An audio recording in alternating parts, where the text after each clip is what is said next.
الرحمن الرحیم۔ تو دوستو آپ دیکھ رہے ہیں میرا چینل کتاب مسلم، ہم پڑھ رہے ہیں صحیح بخاری۔ تو آج کی ہماری حدیث نمبر ہے 6 پہلے باب کی۔ اس باب کی پہلی 5 احادیث آپ نے پچھلی ویڈیوز میں پڑھی ہوں گی۔ جو لوگ چینل پر نیو ہیں وہ پچھلی ویڈیوز کو جا کے پڑھ سکتے ہیں۔ آج ہم حدیث نمبر 6 سے شروع کرتے ہیں۔ بسم اللہ الرحمن الرحیم۔ ہم کو عبدان نے حدیث بیان کی، نہیں عبداللہ بن مبارک نے خبر دی، ان کو یونس نے، انہوں نے زہری سے یہ حدیث سنی۔ دوسری سند یہ ہے کہ ہم سے بشر بن محمد نے یہ حدیث بیان کی، ان سے عبداللہ بن مبارک نے، ان سے یونس اور معمر دونوں نے، ان دونوں نے زہری سے روایت کی۔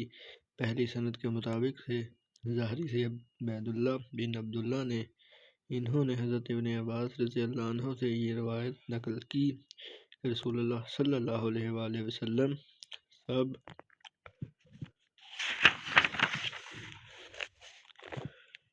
لوگوں سے زیادہ جواد سخی تھے، اور رمضان میں دوسرے اوقات کے مقابلے میں جب جبرائیل علیہ السلام آپ صلی اللہ علیہ وآلہ وسلم سے ملتے بہت ہی زیادہ جود و کرم فرماتے۔ جبرائیل علیہ السلام رمضان کی ہر رات میں آپ صلی اللہ علیہ وآلہ وسلم سے ملاقات کرتے اور آپ صلی اللہ علیہ وآلہ وسلم کے ساتھ قرآن کا دورہ کرتے۔ غرض ان حضرت صلی اللہ علیہ وآلہ وسلم لوگوں کو بھلائی پہنچانے میں بارش لانے والی ہوا سے بھی زیادہ جود و کرم فرمایا کرتے تھے۔ صدق اللہ العظیم۔ تو دوستو یہ آج کی حدیث تھی۔ آگے ہم حدیث نمبر 7 پڑھیں گے اگلی ویڈیوز میں۔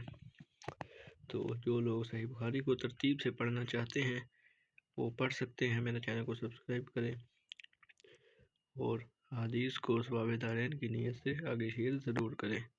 اللہ حافظ۔